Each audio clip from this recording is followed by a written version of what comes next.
This is the day he finds out who I am. My friend, you have never risen higher. On this day, in this place, the Doctor will fall. Where is my wife?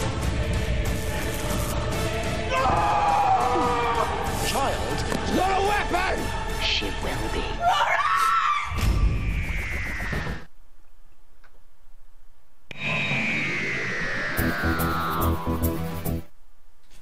Hello, and welcome to Talking Who, the show that's all about Doctor Who, the new series of Doctor Who, the classic series of Doctor Who. We're going to be talking about the latest episodes, the latest DVDs, also going to be talking about the IDW comic as well.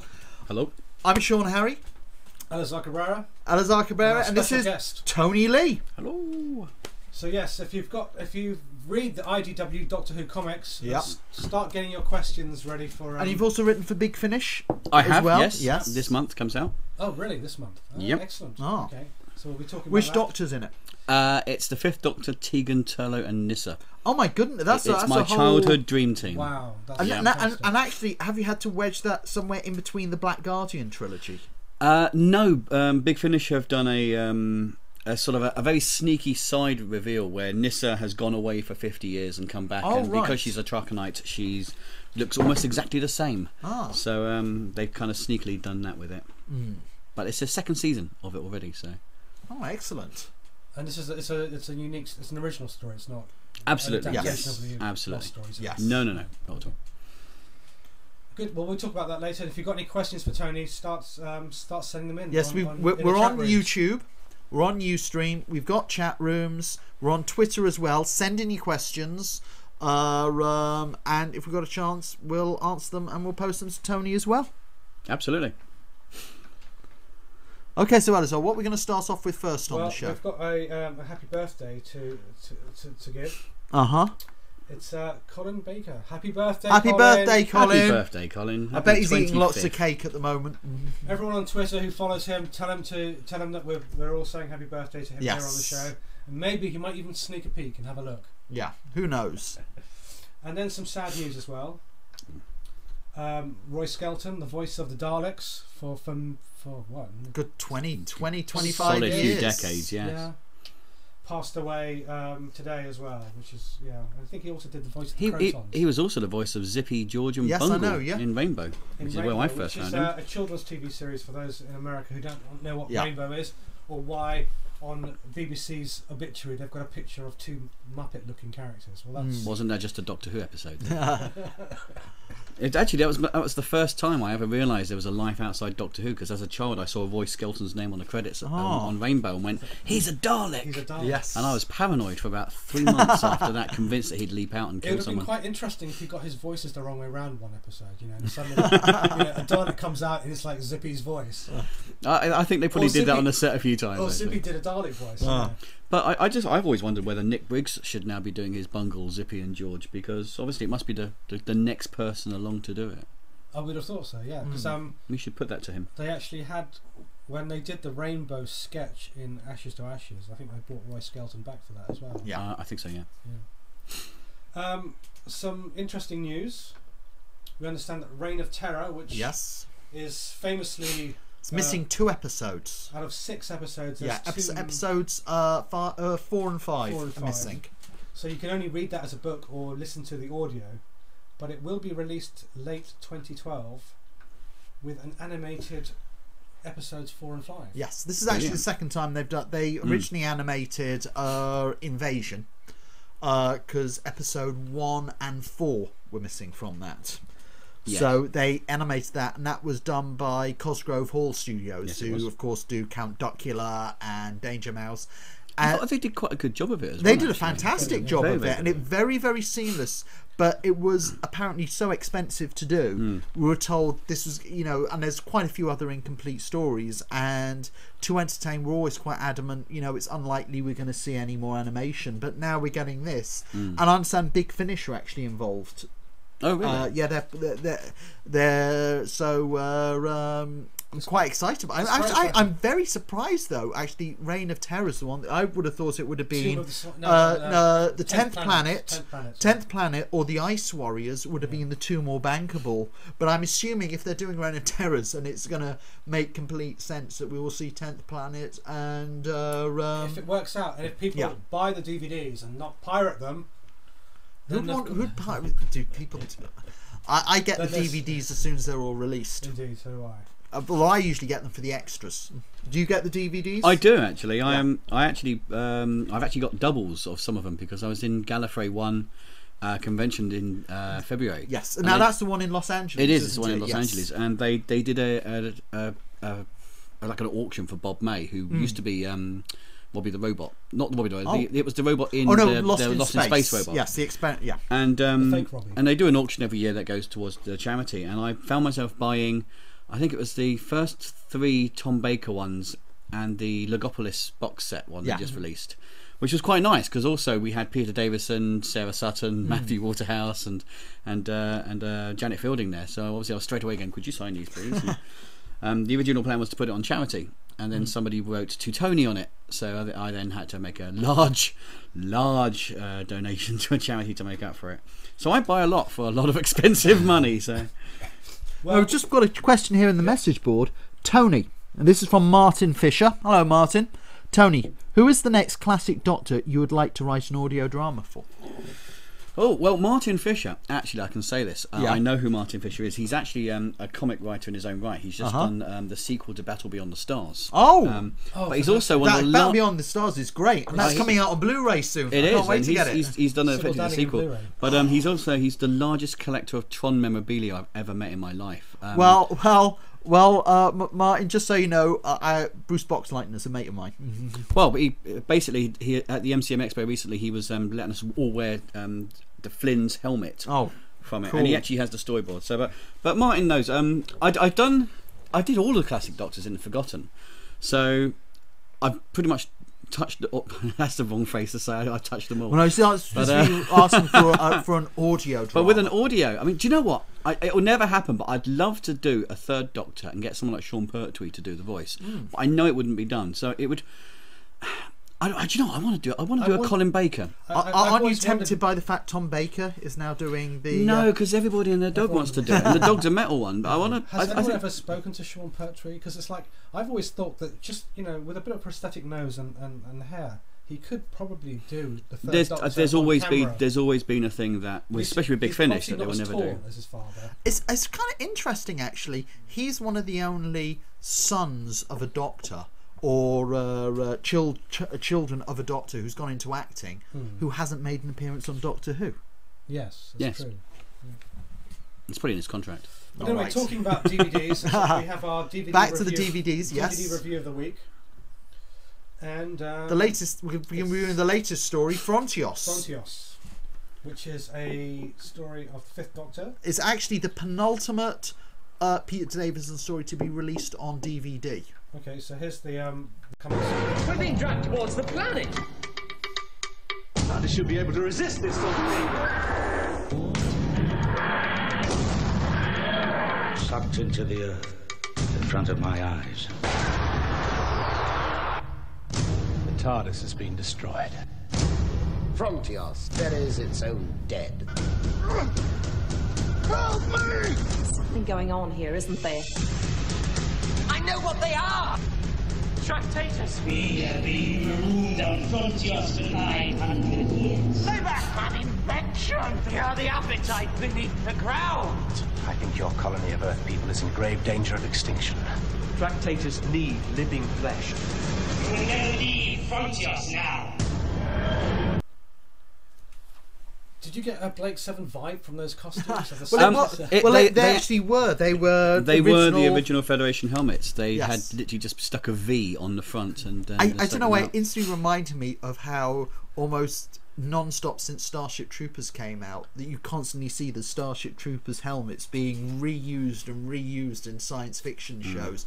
And I was actually surprised there wasn't actually as much reusing of props between Blake 7 and Doctor Who as you may have thought, given the budgets of both shows. Well, I was quite surprised they did that, to be perfectly honest, because I think it was very close at the time as well. Yes, it was literally, I think Blake 7 had only just, I think it was a year after it had been cancelled. So, but I also believe there was quite a lot of last-minute changes on it as well. I mean, one of the production team moved off it, someone else came on it. One of the production team actually was taken off it and committed suicide like a month later. Well, I wasn't going to say that, but yeah, one of them had a slight issue, shall we say. I think because the Tractators themselves are supposed to be able to roll into balls, and Pineapple Studio trained to do this. They got these dancers in who could do all these specific movements, so they could move like, you know, woodlice, and then they gave them the costumes and they just couldn't do anything. So I think they were very strange costumes because they just cannot move. It's kind of like, it's a bit sad actually when you think, because right up until the Tractators turn up, production values wise, this is actually a really high standards for Doctor Who the period, and a lot of it holds up very well. There's a lot of matte painting shots in it, which you rarely see on Doctor Who, and on the DVD they actually have an interview with the designer, and he does a very good job. He was trying to get away from the whole corridor thing, and he's a very good job at that. The sets, the look of it, the costumes, it all goes really well until the Tractators turn up, and then it's very, very difficult to take it seriously after that you've point. Got the twist that the TARDIS has been destroyed. Yes. I don't know why. But I mean, the storyline idea was great. You know, this base that's under siege from an unknown enemy, with sending meteorites, and of course then it becomes actually a story about these creatures from underground who actually are causing it. I actually felt there was one of the big problems for me during the Peter Davison era with a lot of the new monsters they introduced, not so much with the Cybermen and the Daleks. When they introduced new monsters, they were never able to get the makeup done very well on them, or the costumes. Nothing like on the level of the Zygons or the Draconians or something like that. I mean, you know, the Pteroleptals and the Tractators are all these monsters I could just never see anybody wanting to bring back because they looked awful. Whether with this creature, actually, once they've made the costumes, did they then have to rewrite the story so that they have their antenna do this sort of like tractor beam thing? Because obviously they can't move to grab people, but then suddenly they've got the way to tractor beam you. So that you that was always actually from Christopher Bibby's original ideas. He had that. I mean, I've got to say, the Tractators get a short shrift here. I actually quite liked them. As a creature, they could have been a whole lot worse. I mean, we're talking Bertie Bassett here. You know, we could have had a terrible monster. Yeah. It was a bit shonky here and there. I mean, but you didn't really pay much attention to it. I mean, I found when I watched... Well, actually, I had trouble actually paying attention to it at all because of Tegan's miniskirt. I mean, what is all the fuss about Karen Gillan now? This is the era, you see. I mean, this was the era that I became a true believer in the power of the companion. Tegan's black miniskirt era. This was actually the same era. I actually set the story. Stop, Elisar, please. I set the. I can't concentrate. I set the story that I used in The Forgotten. Directly before this one as well, just so I could have them draw the miniskirt. So I had a bit of a crush on Tegan. I actually think that she actually out miniskirts Amy Pond in this and Resurrection of the Daleks. She looks great in this. Well, at least she's not wearing that blooming awful air stewardess costume. Yes. But I mean, for me, I wasn't that fussed with the Tractators. This was mainly the story of Plantagenet for me. Yeah. Yes. It was the boy king who didn't want to be the ruler. Yeah. And played incredibly wonderfully as well. The whole cast, actually, that's one thing which really does strike about this story, is that it's got a very, very good cast. And of course, again, we have one of the cast that came in at the last minute because the actor who's played him was murdered. Yeah. So this really was a cursed episode of Doctor Who. Yeah, I think so. It's not one of the strongest Peter Davison ones, but it is enjoyable. Definitely enjoyable.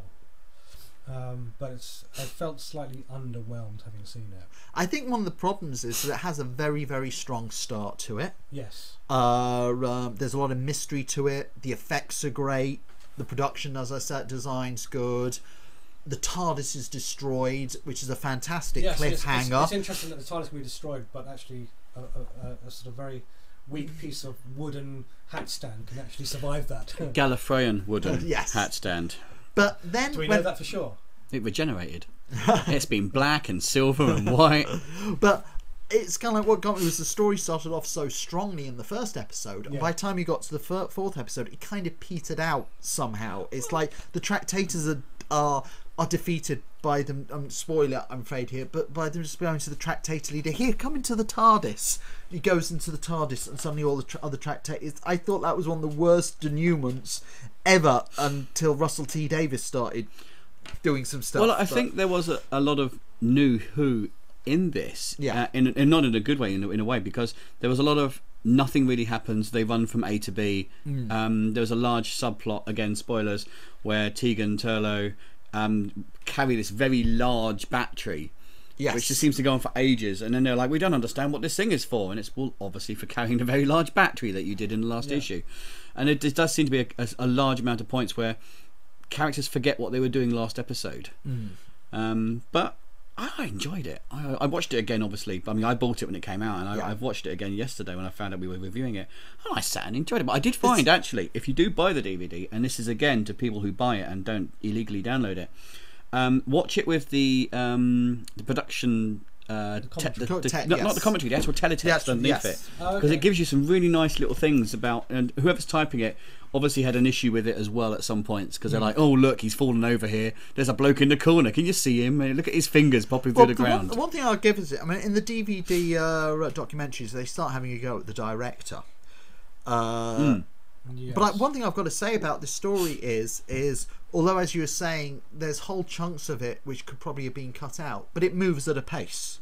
You don't really think about that when you're watching. As you said, it's not a great story, but it's an enjoyable one. You can put it on your DVD and you can watch it, and the story never flags in terms of the pacing throughout. And I think you can see as well, I mean, one of the things that the extras always give you as well is the fact that the director didn't have that much time to do this. It was a stupidly small turnaround time due to production issues and things like that, to the point they were literally having to go, that's fine, go on to the next take. And there was one point when Plantagenet actually, his foot falls through one of the concrete steps, and which obviously styrofoam, and they just left it in because they didn't have time just to refilm one 10-second moment.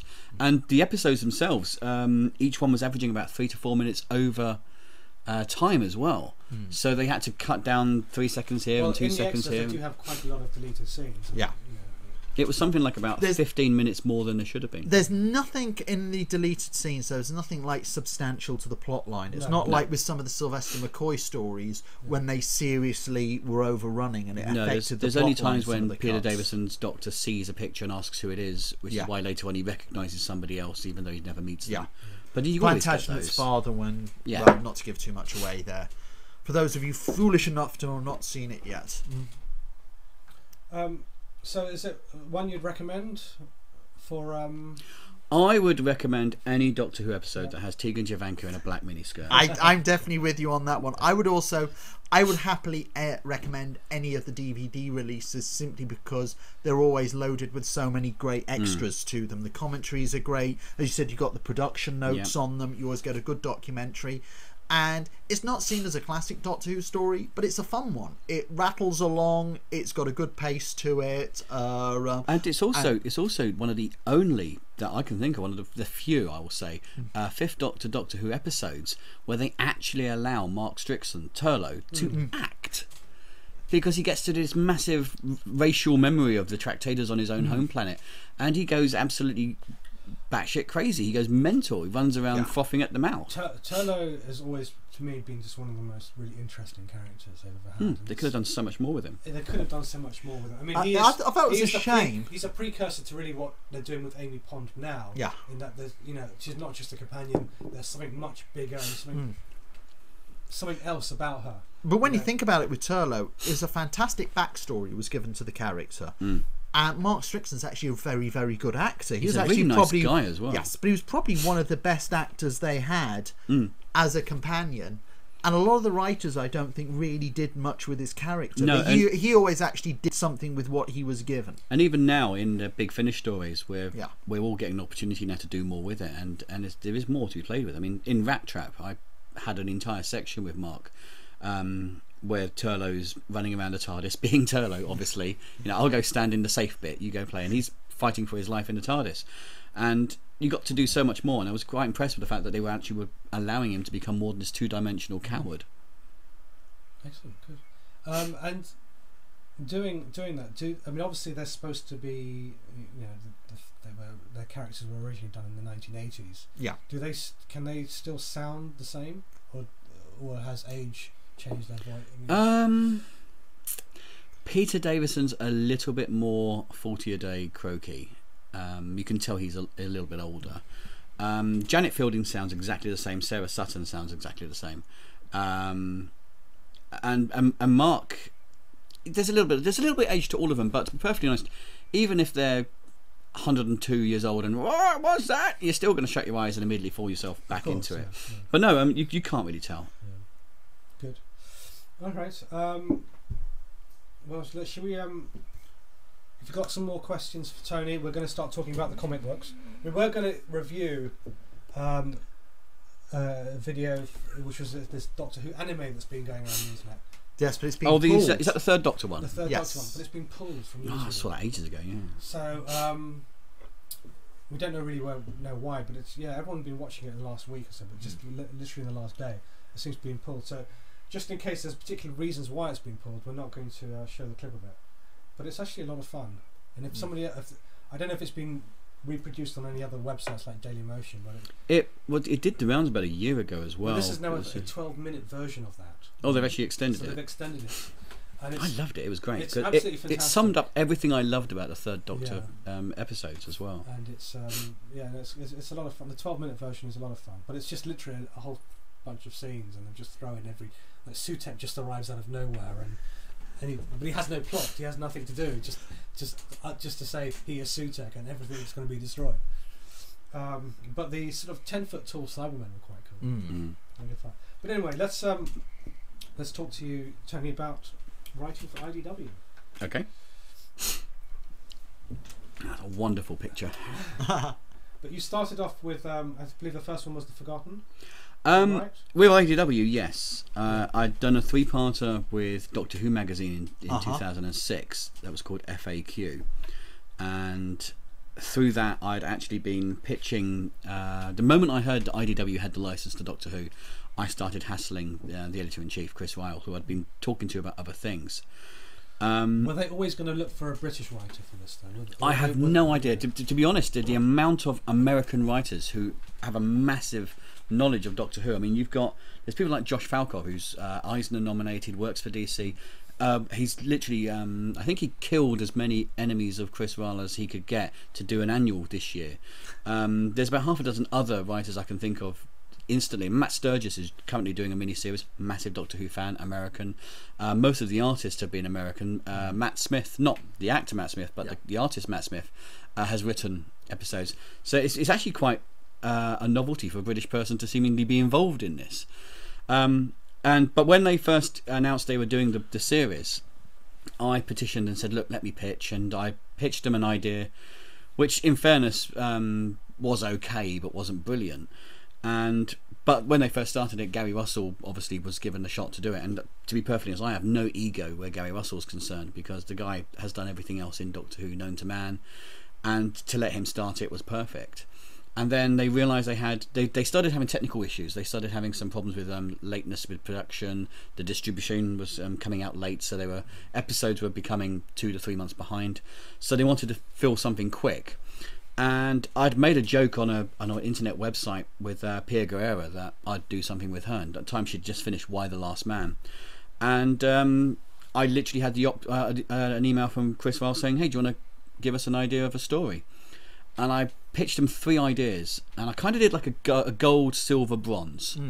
You know, the bronze one was a basic, the Doctor and Rose turn up. You were leading them into a particular story that you actually wanted them to. Yes, I did. I basically was. I went for the bronze was the Doctor and Martha have some shenanigans. The silver was effectively what became Silver Scream, which was the first 2 episodes of the ongoing.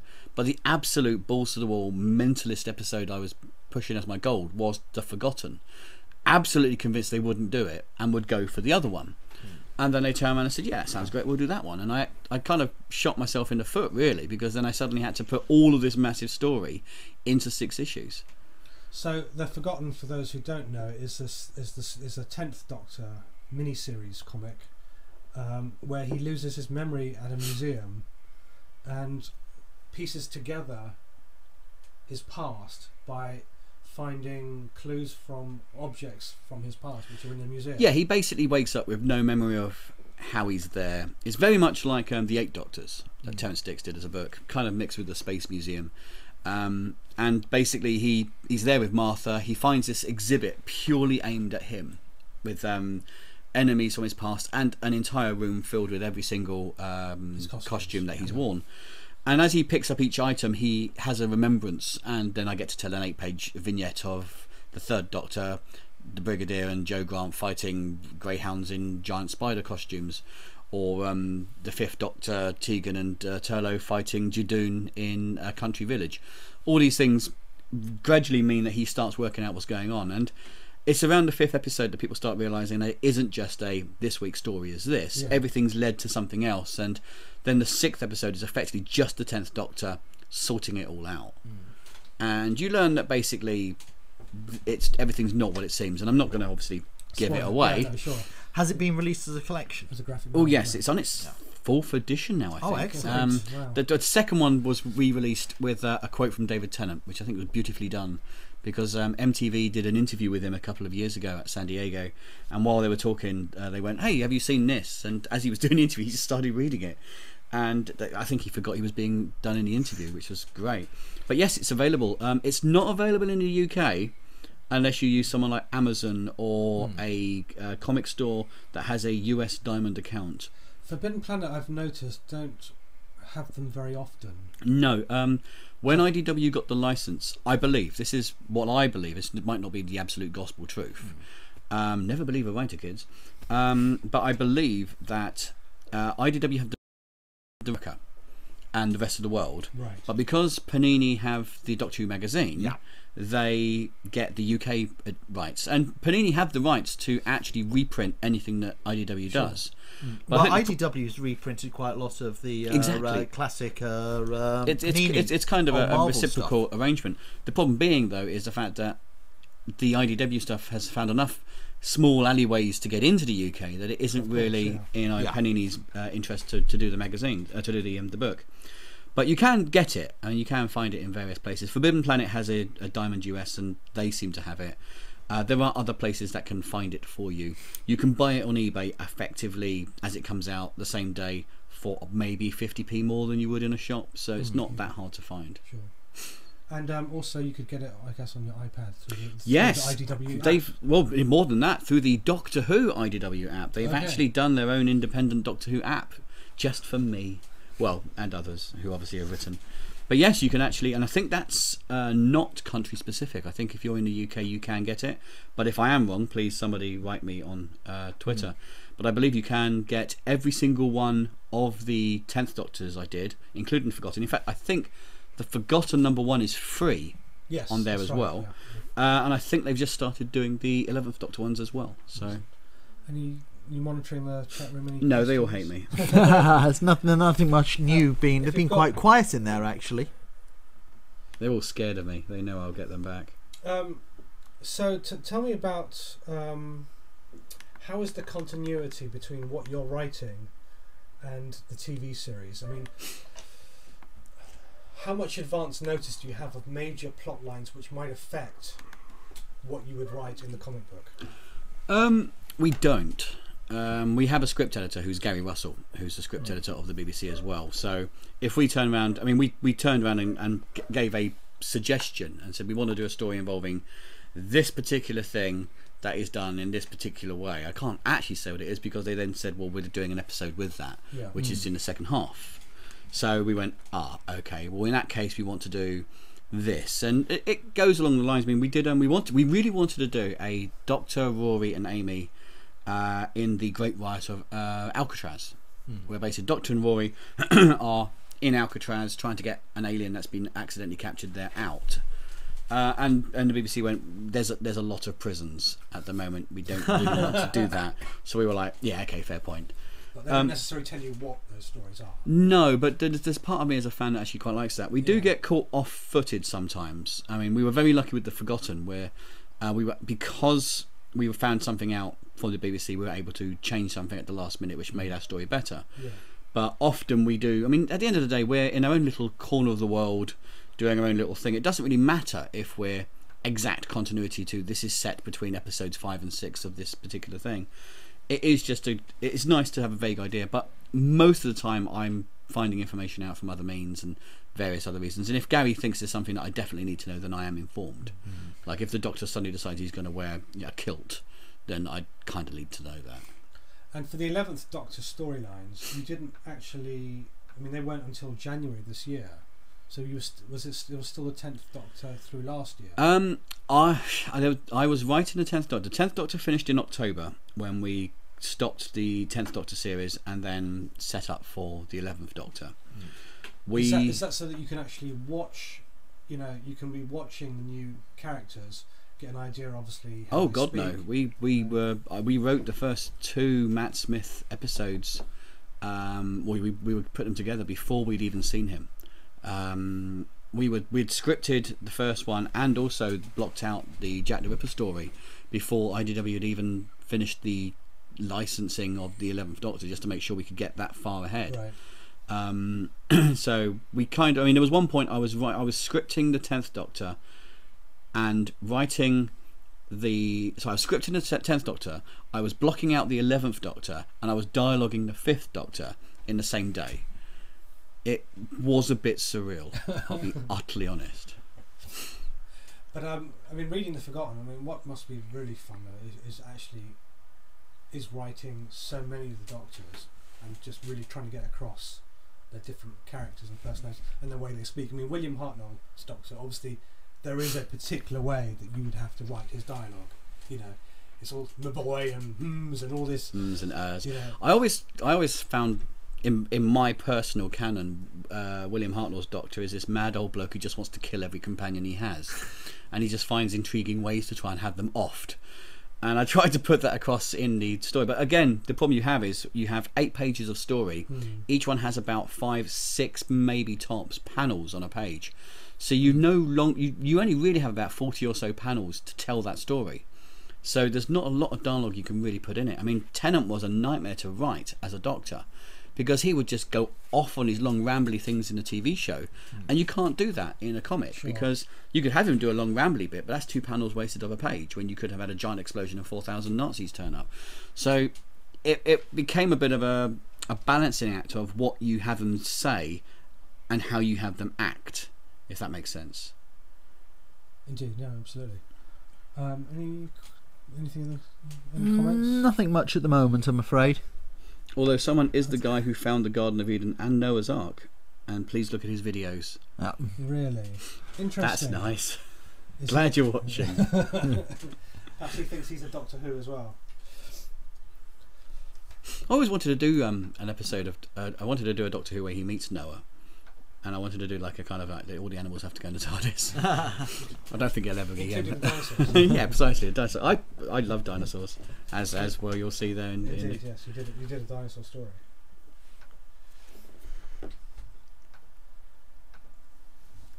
What is are there any?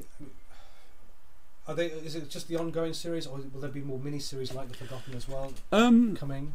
I'm not privy to everything they do. I know for a fact we've got the annual coming out soon, which has got stories by people including Joshua Falkov, who I mentioned earlier, Matt Smith, myself. I'm doing a 4-page story of Ben Templesmith that leads into the series as well. Blair Shedd is involved in it. There's a whole load of people involved in that. Matt Sturgis and Kelly Yates are doing a Fairy Tale Life. I know there's a few other stories that they're looking to put together.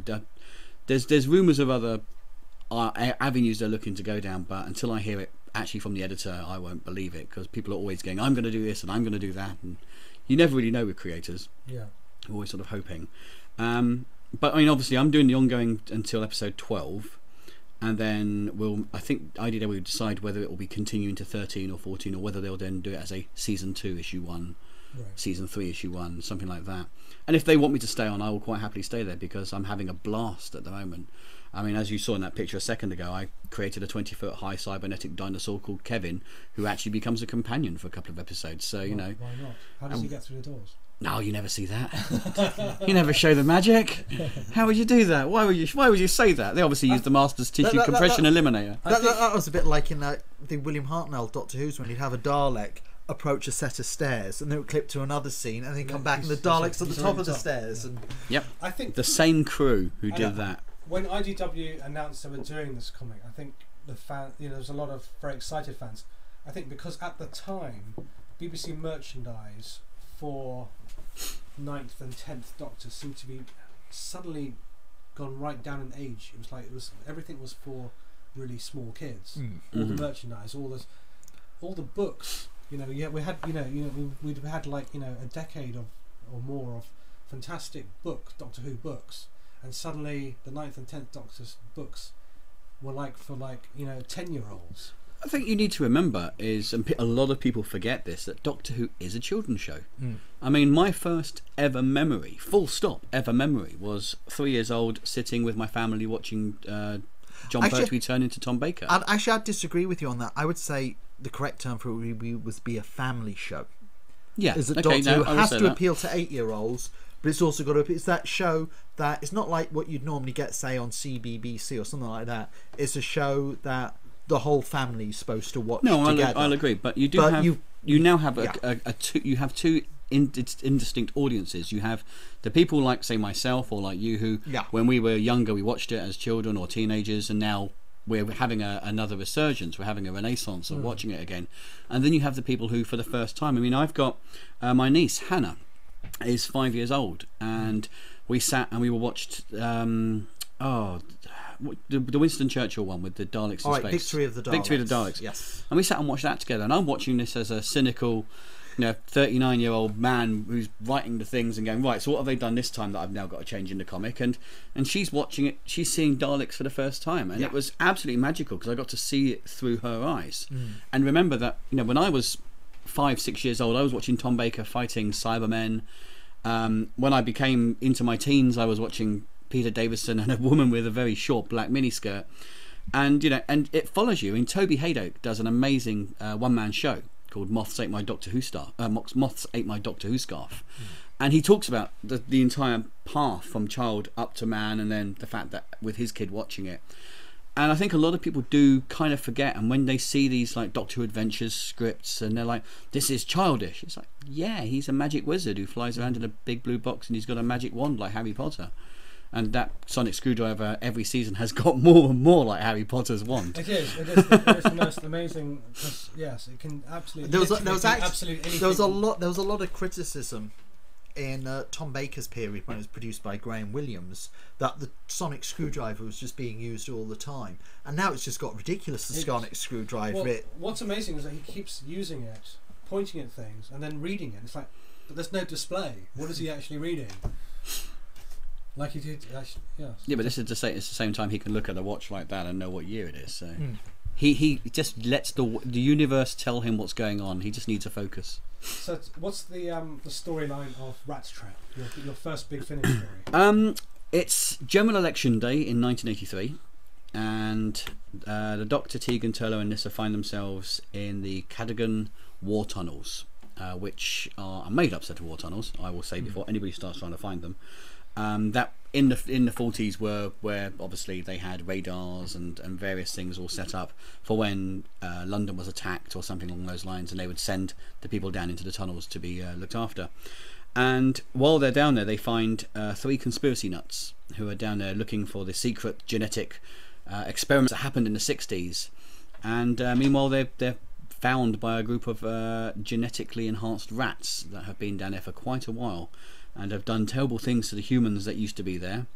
And there's an old doctor who has been there for many years, and what could have been the person who actually created the rats in the first place, and he's living there prisoner.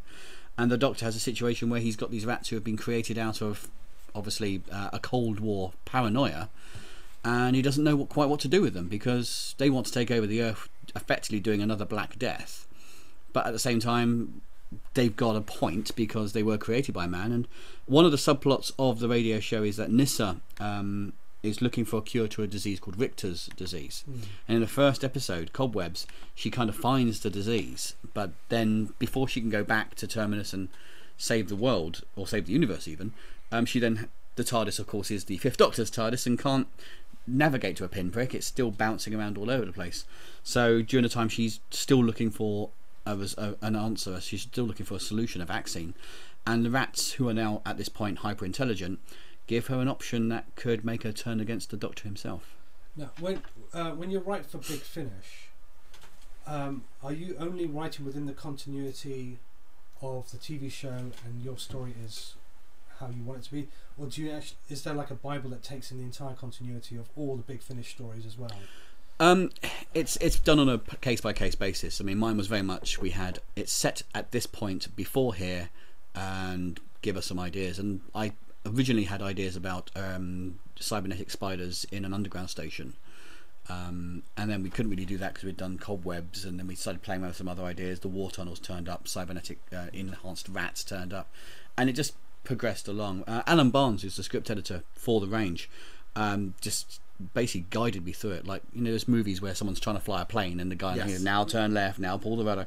He was amazing. He just made sure that everything I did came out sounding brilliant. And do you have to keep everything within I hate to use that term, but within classic Doctor Who, or would you be able to make any references to stuff within the new series? Like, could you do a Fifth Doctor story which the Judoon turned up in?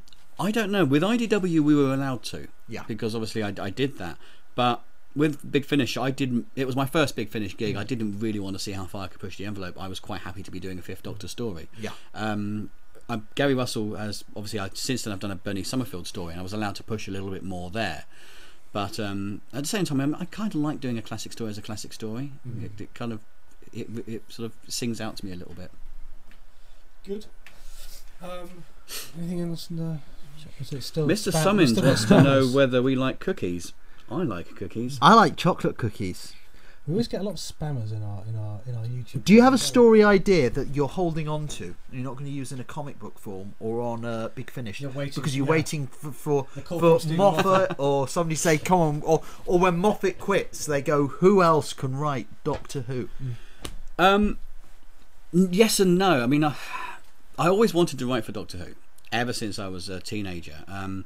A little known fact is when I was 19 years old, I actually pitched Andrew Cartmel when he was doing the last series of the Seventh Doctor, and to his credit, he allowed this 19-year-old boy to pitch, and obviously at that point it all fell apart. But in my mind, I was like, one day I was this close. One day I can do it again. But I'd be honest, there are far better writers than me out there who can do a far better job. I mean, the writers that haven't even been used so far, people like Paul Cornell, Rob Shearman, who have done amazing stories beforehand, even they're in the wings coming on. There's no way that I could even look at coming on to something like this at the moment. I did have a story I wanted to do, which was a Jack the Ripper. I wanted to do the Doctor versus Jack the Ripper in, obviously, Victorian times. And in the end, I used it as a three-parter with Doctor Who, because I felt it worked better with Matt Smith's Doctor than it would have with anybody else. And I think the thing is, I mean, there's stories I've done in the comic that I could quite easily have done as a TV show. But I kind of like the production values of comics, because you can have these scenes where you've got multiple characters turning up and doing multiple things. I mean, I had one of the 10th Doctor stories had a Draconian, an Ogron, and a Sontaran fighting an army of Judoon with the Doctor beside them. You'd never get that. I mean, The Forgotten had all 10 Doctors standing in the TARDIS going hello. Yeah. You know, so I mean, comics is fun. I mean, I'm very happy with where I am in the genre. You know, I write the comics, I've done a Big Finish. I could quite happily stop now and never have to worry about it again. The 10-year-old inside me is so happy that he's done that. Of course, if I was ever offered a chance to do the TV, I would pitch. I would fail, but I would pitch. See, this is Sean and myself's 10-year-old's way of actually having something to do with Doctor Who. I mean, I did the Doctor Who magazine. The first time I wrote the words Time Lord, I actually had to stand up and walk away from the computer. So I was just like, I've written Time. And then when I wrote Warp, I was like, because VWORP is obviously the sound of the TARDIS. Have they ever made a Warp t-shirt? Possibly, sure probably, definitely, yes, no. And the funny thing is, when you think about the Doctor Who comic strips that were being done in TV comic, yes, in also Doctor Who Weekly, a lot of the artists and the writers who worked on that were not fans of the show, and very often didn't even watch. I mean, the artist who drew all the Patrick Troughton stories never watched it. Was sent a couple of photos by the BBC. So every time he drew the Cybermen, he'd just look at the photos the BBC had sent him. They'd sent him a 10th Planet story. So he had no idea the Cybermen had changed. And he had one picture of Patrick Troughton, and he had a hat that he only wore in one storyline. So throughout the whole comic book, he wore that silly hat. Indeed. But it's the same actually with the TV series now. The TV series itself, like you're saying with the comic, it's fans involved in it who have become who watch Doctor Who and have now become professional. The TV series itself is fans have gone into the show in a way I don't think any other show that's actually happened with. There's a book. Big Finish released a book called Bernie Summerfield: The Untold Story. Yeah, I think it was Untold or Her Story, and they've got pictures from the 90s of that, and you've actually got pictures of Gary Russell, Paul Cornell, Stephen Moffat, among others, all in the Fitzroy Tavern. Yeah, back in the 90s when they used to meet up there, and all these people knew each other from the age of in their 20s, in their teens even, and they've all grown up together. So I mean Russell T Davies, everyone was going, well, I can't understand why he got it. He wrote a Doctor Who New Adventures book in the 90s that nobody remembers. The guy was a massive fan 10 years before he took it and made it the behemoth it is now. So yeah, they're all fans. They're always fans. Everyone's a fan. Always fans, yes, indeed. Okay, well, A Good Man Goes to War. So if you're watching this in America, or if you're watching this wherever and you haven't seen A Good Man Goes to War now, we're going to be discussing this with spoilers. So if you haven't seen it, if you want to stick around, it's at your own peril. They all die. It's really bad. The Good Man. Now, the Good Man himself ended up being Rory, didn't it? Really? Well, I don't think that's explicitly stated by the sling itself. I mean, I think the title is referring to the Doctor. I think so, Rory is definitely the good. Is definitely. Rory's a good man. Yeah, I like Rory. Rory's my favourite companion, actually. In all the episodes of the 11th Doctor, Rory's the one who does the stuff, because I got really annoyed. He's a great actor, though. I was actually about to say that it's. I don't think it's anything to do with the writing. I think it's everything to do with the performance behind it. I think it's, and I could be shooting myself in the foot here, but I do think that there's a lot of people in the production who think more of the Doctor Amy relationship than of the Rory relationship. I mean, he doesn't even have his own action figure yet, which he should be getting his own action figure. He's brilliant. But I think Rory throughout the season has just been getting stronger and stronger, and they've given him this chance to absolutely shine in this one. And I think even though the good man is supposed to be the Doctor, because they make a point in the prophecy, it says he'll become a good man and he'll fall and I don't know, kittens will fly, but it's Rory that you watch. Yes. And it's Rory that you care about. And when he stands in front of the Cybermen, it's like, this is a man who's terrified of a small bug, but when his wife's in trouble, he will stand in front of a Cyberman battle fleet and go, yeah, you will do what I say. Now, this little bit of fan, I'm just going to interject here, the fan speaking here in me, I did like that the cyber ships are based on the ones used in the Patrick Troughton story, Invasion. Well, these are supposed to be the same. The Mondus Cybermen, or maybe Telos. They've evolved by somehow looking exactly like the ones from the parallel universe. Well, they don't have a big G. Or Cybers on it. But they did during the Pandorica Opens. Yeah, that's different ones, different Cybermen. I think they're supposed to be the same vibe. It's a TV show, according to Doctor Who magazine. That's Doctor Who magazine wrong. I think the Cybermen are about another big story, and B, another redesign, because you're supposed to have that's the whole fun of the Cybermen, that they're supposed to look different every time they turn up. Well, they do have a lot of Cyberman costumes. Yeah, it would be quite nice if they have a lot of Dalek costumes, and I don't think there was any need to redesign the Daleks again. Do you know what? I would have loved to have seen the Daleks do what the rumours said the Daleks were supposed to do, because I don't know if you saw, but the rumour was that basically the back part of the Dalek was supposed to be a big CGI thing where things would come out. So basically, when needed, the Daleks could bring out these terrifying things, and that was the whole point. And I think budget cuts again caused major issues with the story, but I would love to have seen it actually happen. Maybe it still will though. No, I don't think so. No, I think they would have put it in the computer game if it was, because you don't need budget for a computer perhaps game. they haven't decided what's going to come out yet. So Loofers. But we have some tweets from some viewers on Wild Time 467989. A good man goes to war. The episode tops the big death scene from the first episode, at least for me.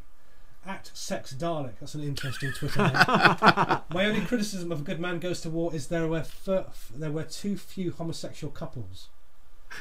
And at Pira Nasri says, will the Doctor's granddaughter from the 60s become a plot point?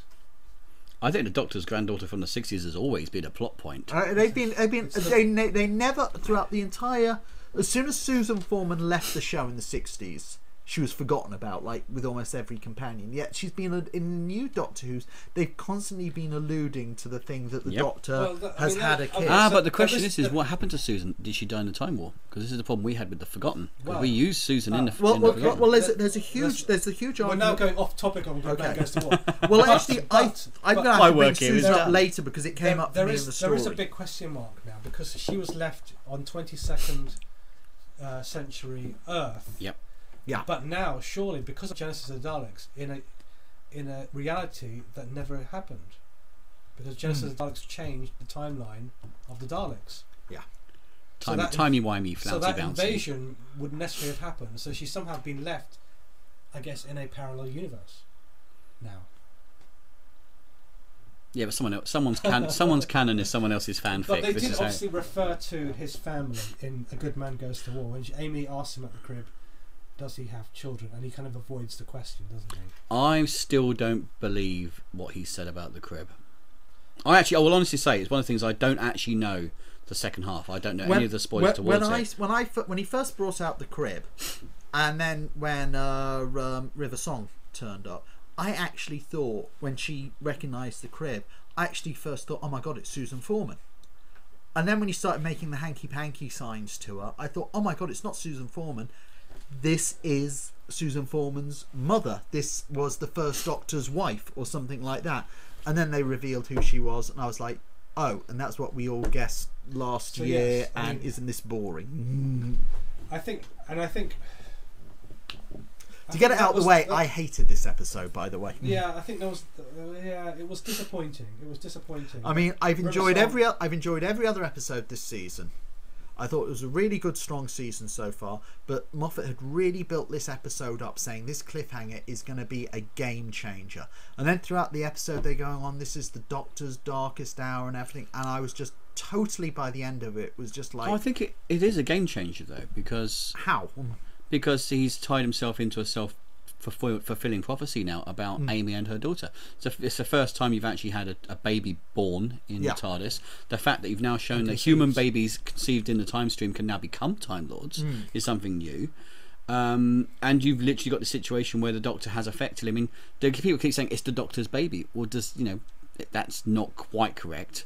But how does that play out? And I do think that... I think it's one of these things, it's almost like the Russell T Davies when he used to do his massive spoiler and you go, oh my god, I can't believe this, and then 3 episodes time he's gone, haha, psych. Yeah. And I do think we're going to have, by the end of this season, people going, all the people who have just gone about various things are suddenly going to go, oh, okay, fair point, I can understand that bit now. And now, of course, it potentially puts a question mark on River Song's death in the Silence in the Library 2-part story as well. So it'd be interesting to see whether actually that version of River actually ends up coming back. Well, in Silence in the Library, she stops the Doctor doing the deed because she says even he wouldn't be able to regenerate from it. It's such a terrible death. So technically, she could still be a Time Lady and still have that happen. But the thing I'm more interested in, and it's something that somebody was saying to me yesterday in a pub, which was basically with the fact they're now using this all-inclusive gang of flesh. What's to stop them now creating a River Song gang of flesh, going back to the library and downloading her into another body? Well, yes, I guess so. Because basically they've said you walk into the magic TARDIS and ta-da, you're real again. You're a real boy, Pinocchio. Off you go and play.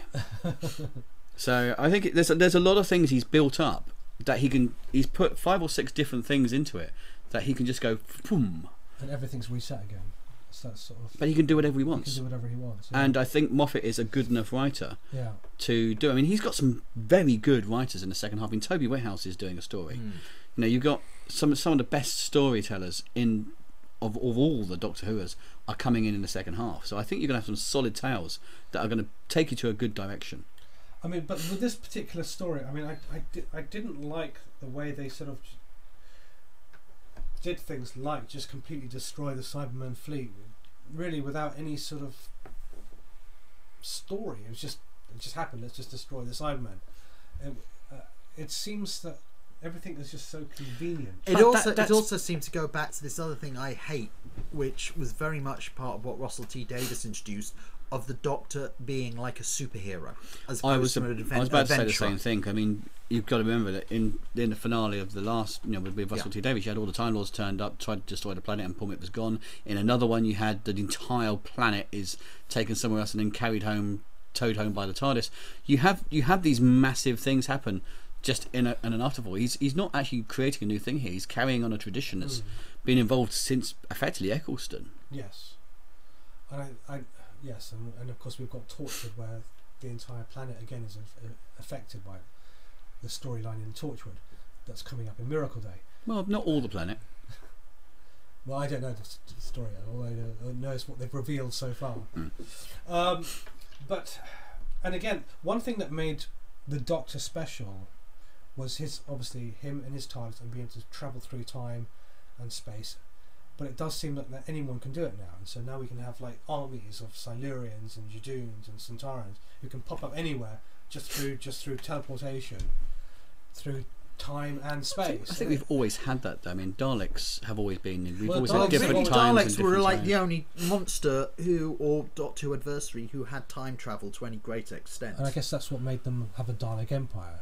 I think it kind of becomes the same way that you had with Star Trek when everybody suddenly had cloaked ships because someone stole the Romulan cloaking technology. Yeah, but I suppose the fact is that humans also have the ability with the creation of the time agent and the little wristbands that now can send them through any place wherever they want to go, and it sort of ruins the specialness of the Doctor himself if everyone can do it.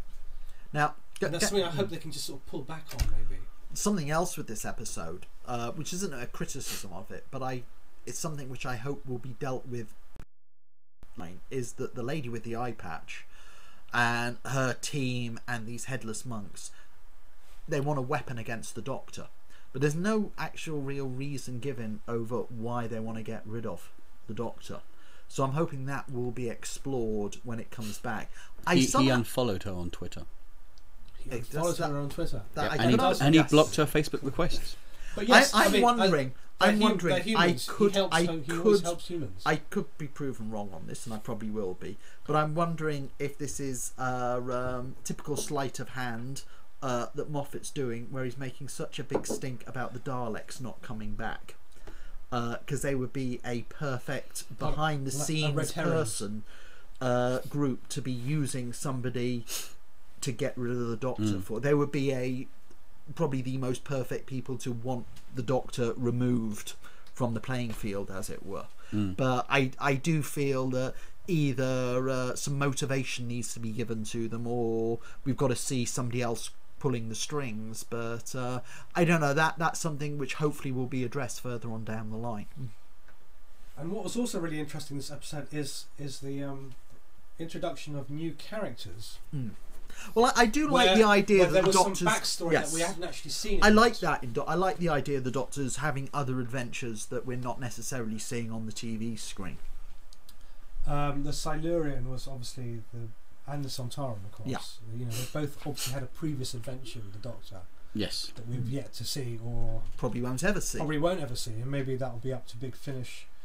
Or even you with the comics to fill in the gap. I'd like to see a futuristic story. I think there's definitely material there that can be used for both those stories.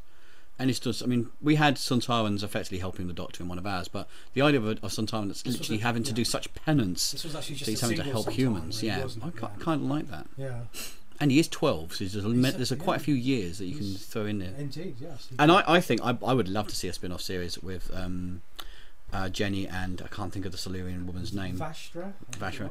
I think that'd be great. I think the one who really stuck out for me was I can't remember the character's name, Dorian? but no, I was thinking about the girl who ended up dying, who the soldier, the Amy that could have been. Yes, Lorna. Yeah, no, and I especially loved her death scene. The way the Doctor says to her, "Of course, I remember who you are." Then, as soon as she's dead, she said, "I've got no idea." It was quite because maybe he hasn't actually done it yet. Yeah, that's the other thing. That's the possibility. You know? Yeah. But you kind of felt that perhaps some of these characters may be being set up for future companionship. I don't know. Could they? Do you think? Well, we all said the same about Sally Sparrow. And then she became a Hollywood megastar, and it all went wrong. Goes to win Oscars and says goodbye to Doctor Who forever. Yeah. But I mean, I think Madame Vastra and Jenny would do quite well. Someone just tweeted the name, so thank you. Yeah. No, I think I'd love to see a proper spin-off with them. I think I actually quite enjoyed it. I want to find out the reason why she's like it. Although I've got to say, it's going to be quite difficult walking around in that hood. And I did find an amusing, slightly off tangent thing. I found it very amusing that this Saturday you had this woman who's a Silurian walking around with a massive hood on, around through London with a sword. And in Primeval on Watch yesterday, you had a Victorian woman with 2 knives and a large hood. And so obviously the thing at the moment is to be walking around Victorian London with a large, like Scottish widow's hood and very sharp weaponry. Yes, and her ninja maid as well, which was cool. They were great characters, and they certainly deserve to be seen again. I think so. You know, I really do. And I like the fact that she also eats her victims. Yeah, that was great, wasn't it? Where she apparently ate Jack the Ripper. that doesn't contradict my 3-part IDW story at all. In fact, actually, it doesn't, because realistically, she could have eaten an absolute stranger. So maybe she's killing random people. Maybe she got the wrong person. Exactly. Yes. Maybe the Doctor got the wrong person. He is fallible, apparently, this season. The interesting thing I think with Riversong in this one is that when Rory meets her, it's actually you don't necessarily get a sense of which Riversong he's actually meeting. This seems the ongoing thing has always been that she always seems to be going backwards as the Doctor goes forward, but I think they've kind of relaxed that a little bit, so there have been times where they've met her after a previous time, but she's still vaguely going in a backwards direction. And I think partly some of that is due to the fact that they can't effectively have Riversong look 10 years younger than she is now without CGI or makeup. And I mean, Alex Kingston's a beautiful woman, but at the same time you can't have her being the 20-year-old Riversong or something along those lines. So I think logistically you would still keep her in the same sort of timescale that she is. Although I just find it hilarious that she's stuck in this amazing criminal penitentiary that she just wanders out whenever she wants. It's kind of like Hogan. It's kind of like Hogan's Heroes, really. Goes on a date and comes back. Yeah. We have some tweets from @Radio Rassilon. I thought it was a crazy mashup of rip-roaring great Doctorness and an advert for the second part of the series. I enjoyed the Doctorness, but I'm not really feeling the Lost style questions arc. As it was, I was a bit disappointed. But if it all pays off, whoa, Mama, please let it pay off, please. That's from Harry from Radio Rassilon, who are a very funny podcast duo. They are.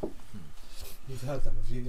Yes. And do any of you have any response to the fact it's been on all the message boards? A lot of fans have noticed that the Greek letter of the alphabet, omega, was seen on signs all over the place with the monks. Yep. Well, I think. Do you think that was just a production, a design thing, or could this have something to do with a certain Time Lord? Who knows? It would be very strange if it was, but I mean, I think. Yeah, but we like to make fanboys like to make these speculations. The disappointment of River actually being Melody Pond, I'm still hoping could just be a swerve, and that she's actually lying. You know, she's actually the Rani, and it's all a big game. Well, I think she is playing a game of some kind. You know, we know she's in prison. You know, she's a criminal. You know, she should be a confidence trickster. She could be anything. She's using knowledge of the Doctor's future against him. I'm just hoping that there's a better payoff than she's Melody Pond. I mean, I was disappointed by that as a payoff, simply because it was so obvious. It's too neat. It's too neat. I agree. I mean, I think when Stephen Moffat took over and everyone started going, "Oh, Matt Smith, not too sure," there was an internet memo that started coming around that just said "Trust in Moffat," and I know that people seem to think that's tarnished, but I still go trust in Moffat. He knows what he's doing. He's used to doing really good, long interweaving arcs, and yeah, it's becoming a little bit too lost in style. But I think he knows what he's doing with this, and I think it's going to weave together to make an incredible story.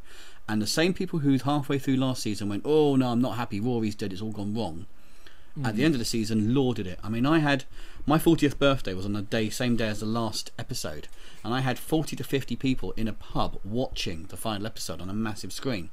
And half of them had all gone in going, "Oh, it's going to be crap. Oh, it's going to be..." And every single one of them was 10 years old, cheering the Doctor by the end. And that's all you got to do. Any story where you're cheering the Doctor at the end, that's all that matters. Good. Any other thoughts on A Good Man? Excuse me, everyone. I was coughing. I've just got a horrible cold. We just all have to see how Hitler works into this. Let's Kill Hitler. What a great title. And of course, we got that little teaser at the end. I don't know if not everyone necessarily watched it. If you didn't see, all we just saw was a sonic screwdriver in a skeleton's hand.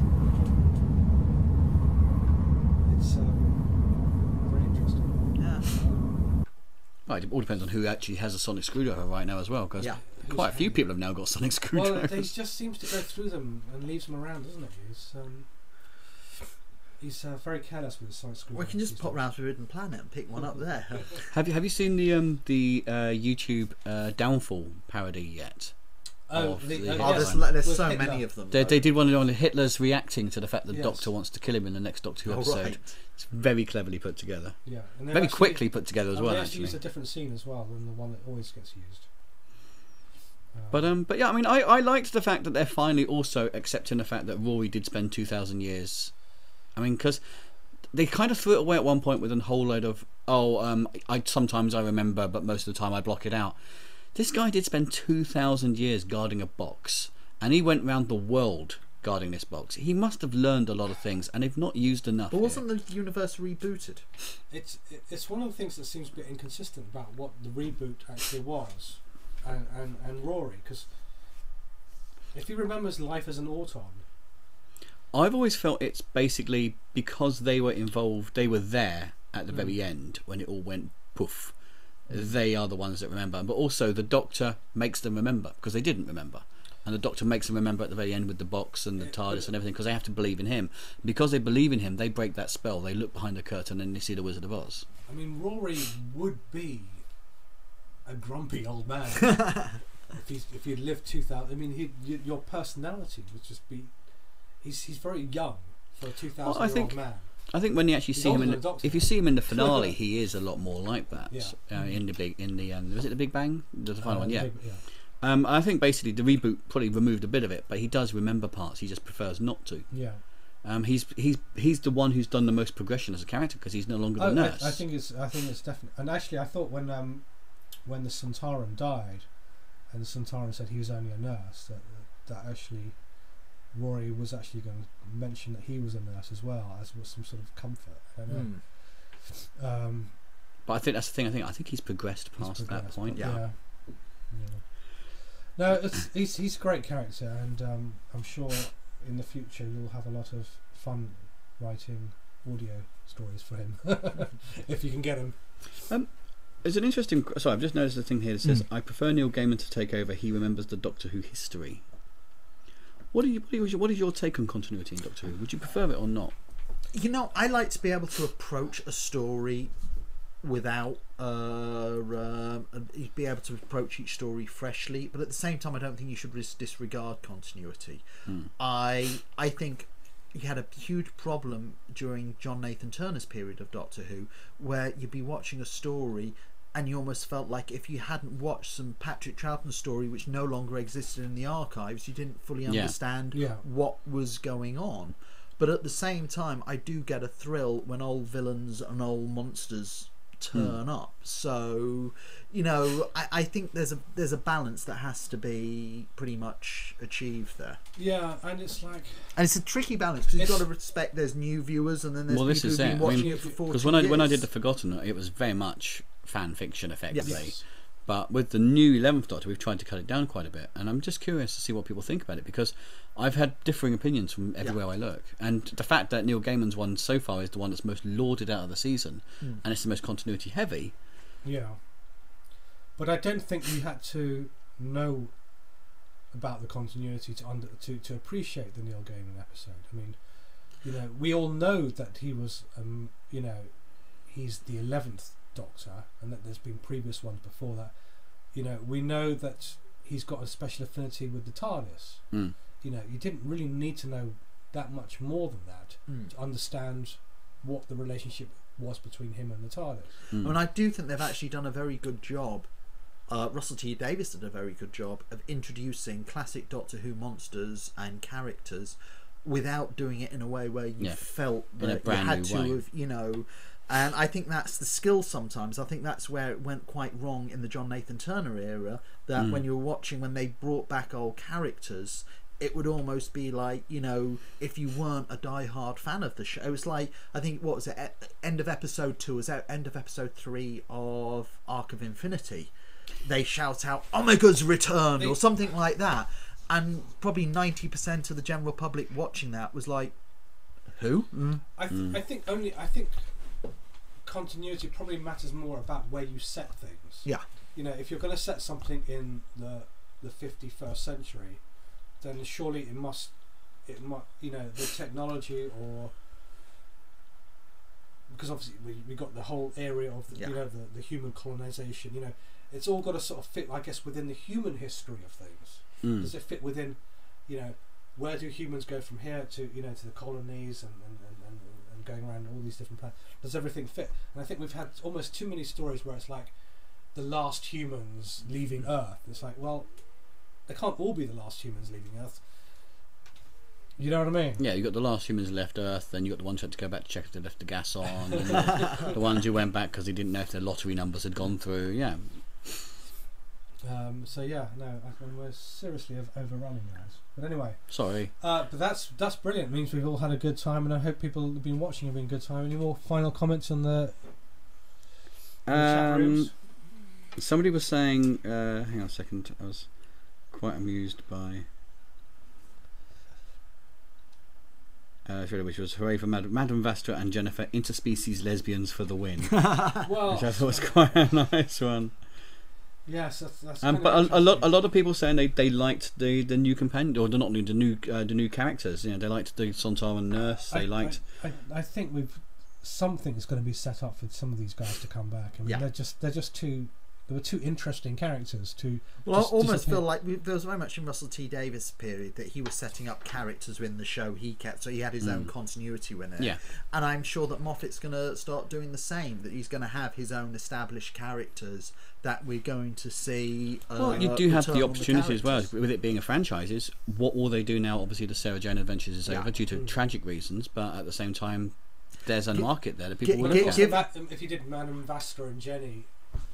I think that's not a children's show, really, is it? Show. This week, Madame Vastra eats Spring Hill Jack. But also, if it's going to be Victorian, it's going to be quite expensive. Period can be, yeah. So I think it would be a modern day thing, and I think you'd probably find it would be a human side. Yeah. But it's interesting to see what angles they would play with it.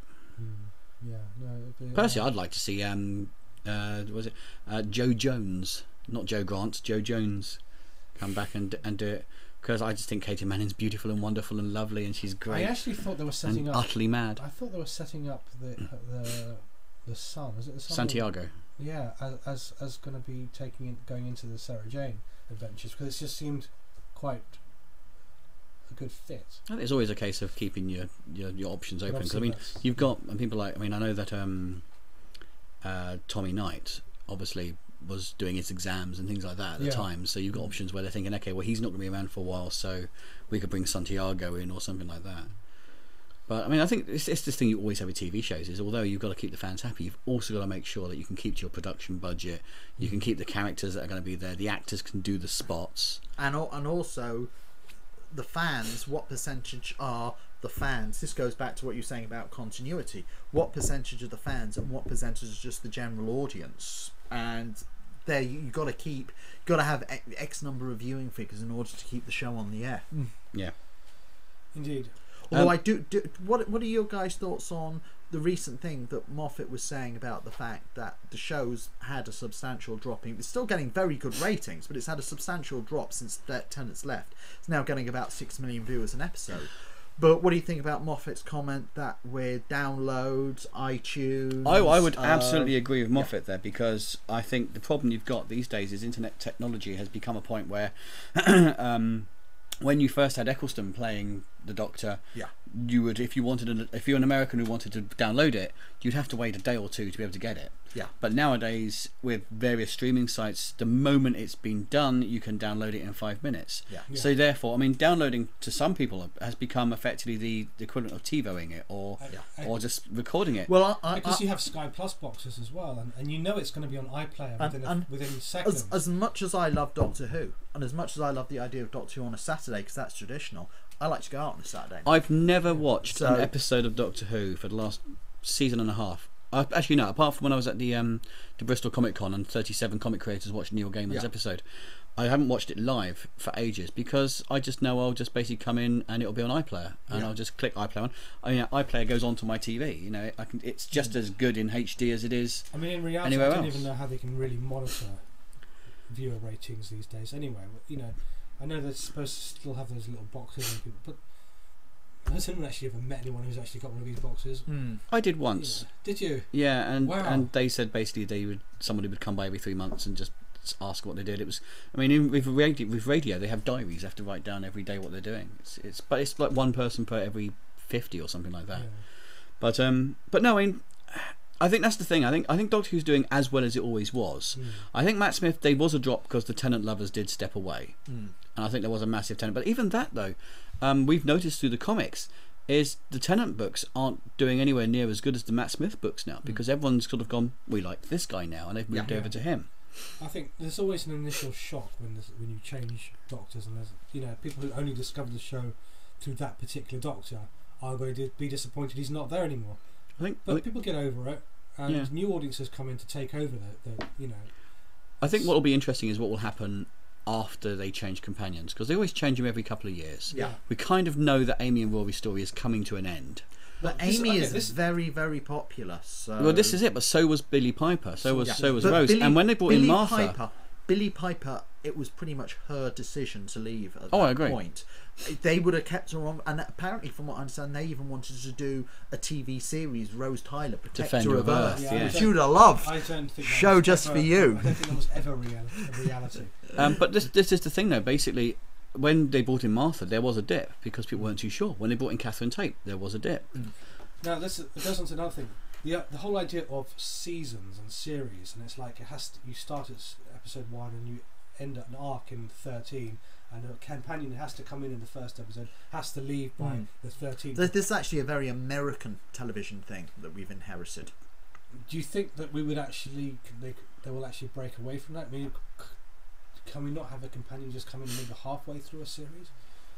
I think you will have that happen here and there. Especially if we start doing these half series now, which I think that will happen. I think the thing at the moment is they haven't needed to do that. Yeah, they haven't needed to worry about it. I mean, Rory kind of turned up halfway through a season. Realistically, he came in around. He was there from the start, but he wasn't really involved until a few. And then he died and came back later, and then died again and came back later. On the Russell T Davies period, you'd have the main companion, but you kept on having these secondary companions who turn up for an episode or two, and there was much more of a revolving door. Like you had that, who was that kid from EastEnders who was introduced as a companion at the end of Dalek, and then an episode later he's gone. But I think that was also to show that you have to be responsible to be a companion, and I think that did work quite nicely. And then the next season you had Mickey Smith. It seemed like he was going to become a big companion, and I think he did 2 stories. And he stayed in the parallel universe, didn't he, to try and prove that he was actually a man. And then came back. And I liked Mickey Smith's character. I didn't. I'll be honest. I've said this as well before. I think they misused him at the end by having him married to Martha. I think that was just tying loose ends up. But there's nothing wrong with loose ends in Doctor Who. Yeah.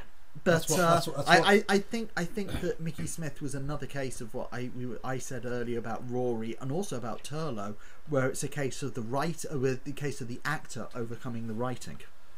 Sorry, someone's actually put, if they want to, this is Best Doctor Who's put, if they want a spin-off, they should do Doctor Who the Teenage Years and Gallifrey. I quite like Gallifrey 90210. I think that'd be quite nice. You have a young Master and a young Rani, and they're all hanging out and bitching about each other behind each other's backs. Yeah, and you go, and Barusa's sitting there as a naughty. Oh, do you know what? I might actually try and pitch that.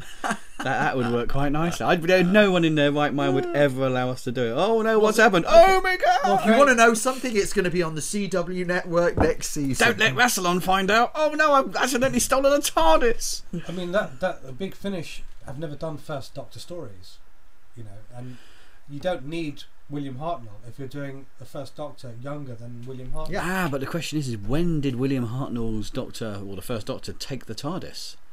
Because he's got the granddaughter with him. Are you saying that he travelled around with his wife and kids and grandkids, or are you saying that eventually him and his granddaughter escaped? Because if so, it ain't that much different from when they went out.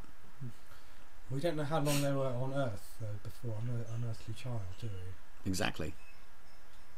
So yes. Maybe that was Susan's cot as well. I think there was a whole load of time. And do we know that Susan was definitely from Gallifrey? In my personal canon, she was. I mean, he could have landed in a period. I saved a baby. She speaks about her planet. Yeah, I kind of say she was, because when we did The Forgotten, we actually asked about using Susan, and they went, we can't say if she's alive or dead because of the Time War. And it was kind of like, well, hang on a second. If you can't say that she's alive or dead because of the Time War, that means to me that you're classing it that she's trapped in the lock. So therefore, she is in the same kind of way that is what's happened to Romana. Well, I always think that was the thing that in David Tennant's last story, that mysterious woman. I always felt that Russell T Davies deliberately made it mysterious, but that could have been Susan. That could have been his mum. The woman with yes, no, the one who looks up at the end. I think he said in, I think could have been Romana. I think it was in his book. He said that he actually wanted her to be the Doctor's mum, which was a bit of a shame. But then anything that stops the half human, half Time Lord TV movie canon is always fine by me. So. Well, of course, we now have a half human, half Time Lord in Riversong. She has human DNA with Time Lord in it. Yeah, but is this? Obviously, this is me as a fan talking here. But is this a case of trying to do a better version of what Donna became? Because Donna became half human, half Time Lord, but couldn't handle it. Yeah. So are they building a better way of showing how to do it? Because she was born that way, as opposed to just being. Will they have to use a chameleon arch on River Song to make her human? Yeah. And of course, the other thing. Will they just make her out of Ganger? Let's just throw every wild thing in there. That's another thing. Is she the Rani? Is she the Master? Yeah, indeed. And that's the other thing that we didn't discuss actually in The Good Man. I was actually very worried at one point she was actually going to say she was the Doctor. They did the flashback to the girl in the astronaut suit. Yeah. Leading us to believe that it's the same. Well, there was a girl who regenerated at the end of that story. But the flashback seemed to indicate they wanted us to believe that this is also Riversong. I'm hoping again that actually there's another twist to it, and it probably might not be. I don't know. We shall see. I want Mark Sheppard to be the Master. I think he should. He was desperate for that. He wanted to be the Master. I think he should just turn up at the end and just be the Master all over again, because I think he's brilliant in everything he does. Yeah, I agree with that. I'm a fan of the Master. I don't understand why I like the Master so much. He's such a wonderful character. Well, the Master still had a beard when he was last here. He had that wife. Oh, hey Barry Aldridge, I just see you in the chat room there. Nice to see you again. And hello also to Jitesh Vora and ex-Redders. I like the fact that Barry Aldridge is actually covering all his bets by saying, I have a feeling that she's the Rani or River. Or the Doctor. Or Winston Churchill, or the Mammoth. Hello, guys. Is it Jitesh Vora is saying, are you going to do a Nicholas Courtney tribute? We actually did in our first episode. No, that was the... Oh, that was the Liz Sladen one. We promised to do one. We haven't done it. We still haven't done it, haven't we? Maybe do it next week. I don't know. I think you should. Next week's show, by the way, we're going to do a roundup of the whole 7-episode season. And they're also going to do a roundup of every single DVD release. That's right. We're going to review everything. We're going to do a roundup of all the 2010 I've got to say, on Nicholas Courtney's side, I wanted to do a story that had the Doctor, Amy and Rory going back to UNIT in the 3 weeks at the end of Planet of the Spiders when the Doctor was missing. Right. Because the Doctor needs to pick up something he lost from around that time. And I wanted to do an adventure where they turn up and basically he's pretending to be somebody else because he can't say he's the Doctor because they'll all know about it, and he ends up helping UNIT because their current scientific advisor isn't around. So it ends up basically you've got this kind of young Sarah Jane and young Brigadier with the Doctor doing an adventure. Excellent. But in the end, logistical reasons and other things, and the fact that BBC I think are doing something of their own, we weren't able to do it. But in my head, that's going to happen one day. I mean, it's a shame. Obviously, the fact that they never shot the old stuff on like 35 or anything on film, because we probably won't never get this Deep Space Nine, Star Trek. Trials and Tribulations, where they can mix together with modern technology, old and new footage, and actually integrate them together. That was the one thing. Of course, you couldn't. There's no way it could have been done. But that was the one thing. If it had been a comic book or a new adventure or an audio, that when the Doctor assembled his army to go save Amy, you really feel the Brigadier would have been one of the first people you would have got involved on that. Yeah, absolutely. Yeah, it's a shame actually. I will point out to Best Doctor Who that we did actually talk about Roy Skelton at the start. Yes, we did. Yes. So I'm just having a conversation with these people. So I think that naturally brings us to the end of this show. Yeah, a very extended show. Yeah, we've all had a lot of fun, and thank you very, very much, Tony, for coming in. Oh, my pleasure. Thank you very much for inviting me. Absolute delight, and you can go out and buy the graphic novels or the individual comics. Go and buy the comics. The next issue 5 was out about 3 weeks ago. Issue 6 comes out next week, next Wednesday in America, next Wednesday-ish in the UK if you can find a place that can do it. And the first 4 collected issues come out I think in August under Ripper's Curse. Find it on Amazon. Oh, have you been to the Doctor Who experience? Yes. Was it like The Forgotten when you would see all the costumes? When they did the original, I know this is extending this even further, I do apologise. The original Doctor Who Earls Court exhibition they did, they actually invited me and Pierre Guerrero while we were doing The Forgotten to actually go along to it, and we ended up actually pressing the button and having photos taken and stuff like that. And we were actually writing and drawing The Forgotten while walking around this exhibition. And you could see Pierre was just like, I like that, we're doing this. And then we went to a pub afterwards and she was sketching away, going, I'm going to do this and I'm going to do that. So yeah, the Doctor exhibition really is the place that he ends up being sure. at the start of The Forgotten. And do you have any conventions lined up at all? I've got comic conventions and Doctor Who conventions. My next American convention that I'm aware of, I am at Gallifrey next year in February. Yeah. I don't believe I'm at anything. I'm definitely not doing San Diego this year, which is unfortunate. UK convention wise, I don't often do many Doctor Who conventions. I've done a couple of 10th Planet ones, but because the comic is so hard to get, it's hard. I mean, have you ever thought of going out to Atlanta for DragonCon? People keep telling me about it, and then scary people in weird SMN leather keep saying hello to me, and it scares the living crap out of me. I will say though, there is something on the 11th of June. If you're in London, Big Finish are doing a Big Finish Day convention with 10th Planet, and it's pretty much every actor, writer, producer, director who's ever been involved with Big Finish will all be there signing and having a wonderful time. It's obviously about 13 days before my Big Finish story comes out, so I won't be there, but I'm not bitter. God. But also remember to buy my Big Finish story, because if lots of people buy it, Big Finish might let me do more with the 5th Doctor. Rat Trap, and that's bigfinish.com. Bigfinish.com. You can also buy it on Amazon. In fact, if you go to Amazon, you can pretty much buy all my Doctor Who stuff, which is always good. And you can buy other books via me as well. So, excellent. Well, thank you again very, very much. Thank you. If you want to follow Tony on Twitter, I'll be outside in half an hour. at Mr. Tony Lee. And of course there's mine and Sean's there as well, at Sean Harry at Elicab. So yeah, please do follow on Twitter, at Talking Who as well, and of course as usual YouTube /Those Video Guys TV, subscribe, Twitter at Those Video Guys, and Facebook.com /Those Video Guys, and the website thosevideoguys.tv. I'm Elisar. I've been Elisar. This has been Sean. And again, thank you, Tony. Thanks, Tony. Thank you. Thank you very much. Pleasure having you on board this week. Someone also really liked your suit, by the way. They mentioned earlier on as well. Thank you. Thank you very much. And we will see you next week.